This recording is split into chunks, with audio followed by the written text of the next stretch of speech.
welcome to another episode of Sonic Odyssey, the video channel dedicated to bringing you music over the last 5 decades or so in review and discussion format for just a different perspective, a different look at some music that's out there, and maybe it's something you've heard of or something completely new.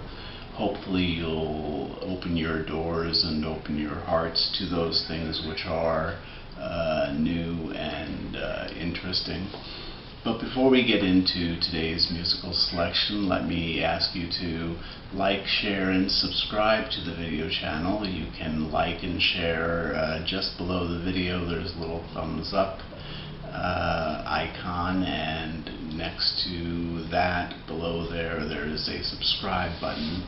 And if you ring the little bell next to the subscribe button, anytime I post a new video, it'll automatically tell you that Sonic Odyssey has new material on the internet. So that's one thing you can do. Another thing would be to consider paying a visit to our Patreon page. I don't make any money off of ad revenue because I use copyrighted material in my videos, so I don't get any advertisement or any revenue from advertising. So I do have the Patreon page and the Patreon campaign open to allow people to donate, a couple of dollars a month, anything, whatever you can afford, and help keep the channel going. So those are a couple of things to consider about Sonic Odyssey and helping to keep things going strong here. Today we are looking at an album, oddly enough, celebrating its 20th anniversary this year. Last week we did Roger Powell's Air Pocket, and that was celebrating 40 years. This album is celebrating 20 years of having been around. And it is Geddy Lee's solo album from the year 2000, called My Favorite Headache. My Favorite Headache is a really unique album for Geddy Lee because he feels like he was sort of backed into it. He had never felt a need to express himself musically beyond the boundaries of Rush because, of course, he and Alex Lifeson wrote all of the music for every Rush song. So there was no need for him to have a great feeling or desperation to express himself on an individual solo level, but he did finally decide to break down and do it. Now the timing of it is kind of interesting based on the Rush timeline and his timeline, because it was around this time that Rush was in a little bit of a hiatus because Neil Peart had lost his first wife and his daughter all within the space of a year, and that pretty much crushed him emotionally, and the band just sort of took time off after their Test for Echo album and tour. In fact, I think it was 2001 which finally saw the release of the live album recorded from the Test for Echo tour, and it also included a nice bonus disc of a 1978 concert. But the majority of that time, Rush was inactive. This was more than a 3 or 4 year period of time. This was an extended period of time, and there was anxiousness within the music community, and I think Geddy Lee himself saw that Alex Lifeson had earlier released a solo album called Alex, and decided to, what the heck, take up the chance and make up his own solo album. So there are 3 primary musicians on My Favorite Headache. They are Geddy Lee. He plays bass, he does the voices, and he plays the piano, guitar, does programming and percussion, as well as whining, according to the credits. And Ben Mink, who does the electric and acoustic guitars, violins and violas, programming, and according to the book again, wheezing. And then there's Matt Cameron, who simply does the drums. So there are some extra musicians who play on individual tracks, but primarily Ben Mink and Geddy Lee handle the majority of the music on this amazing disc. And since it is Geddy Lee from Rush, and Geddy Lee is one of the most renowned bass players for his virtuosity on the bass guitar, it's no surprise that he opens up the album really strong on the bass. And he does so with the title track of the album, My Favorite Headache. So we're going to give a brief listen to the opening track of My Favorite Headache from Geddy Lee.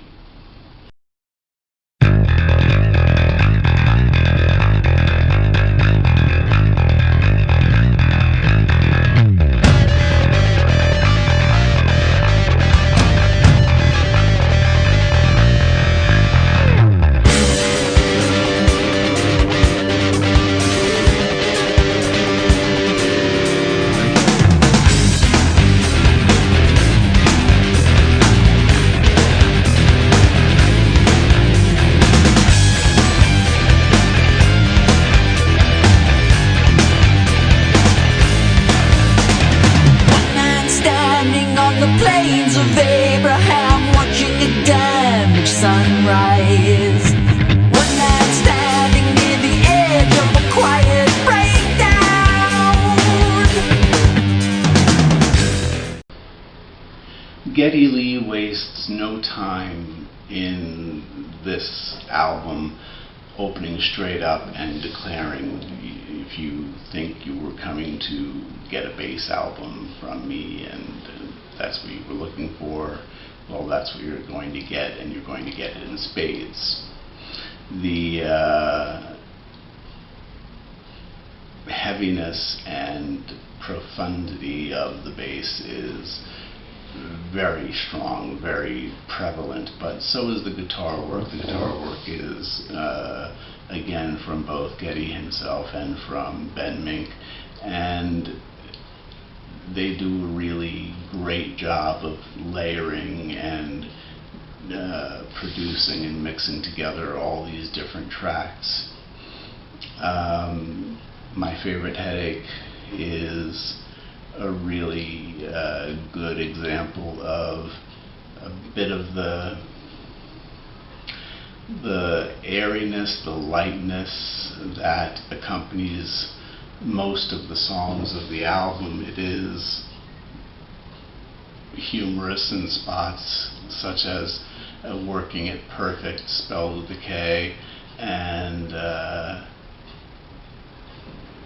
Moving to Bohemia would be another example of the lightness and the humor that Geddy Lee really wanted to bring to the lyrical element of the album, as well as Home on the Strange. Home on the Strange is probably one of the most perfect examples of that. I wanted to play a bit from another song. I chose the last track, Grace to Grace. For many years, Rush's final track on their album has been really a poignant memo. Of course, with Neil Peart's fantastic lyrics and Alex and Geddy's musicianship making the song something special. He does the same thing here. It's not a Rush song. It's still very much much more of what he brought to the beginning of and the majority of this album, which was a lot of layering and texturing of the musicianship over each other, using the bass and playing chords and melodies and structures and rhythms with the bass guitar, but having it sound like an electric guitar, and mixing those in with the harmonies. It's really a masterful album and marvelously produced, and sounds like it could have come out just yesterday. I mean, it's still really relevant musically. The aging of this album is like the fine wines that Geddy Lee himself loves so much. So let's listen to a little bit of Grace to Grace, and then we'll come back and we'll wrap it up. Here's Grace to Grace.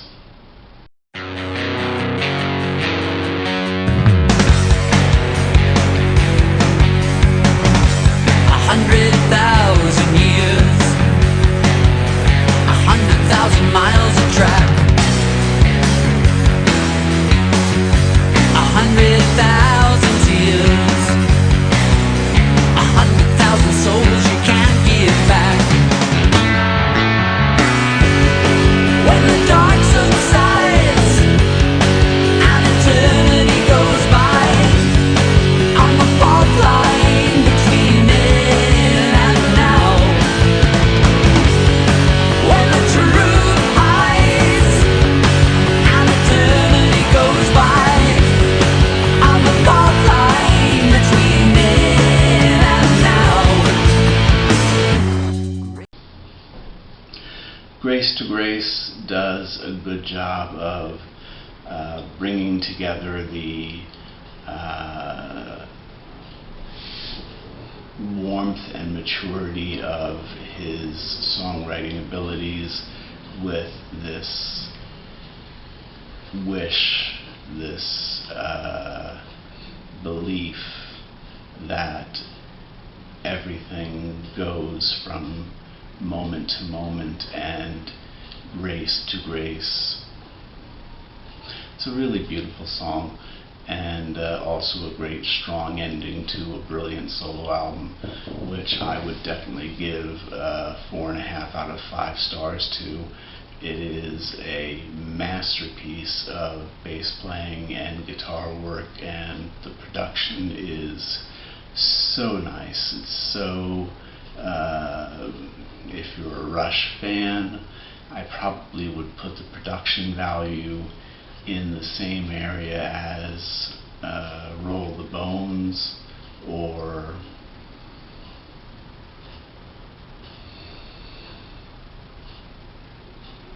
maybe Presto, possibly.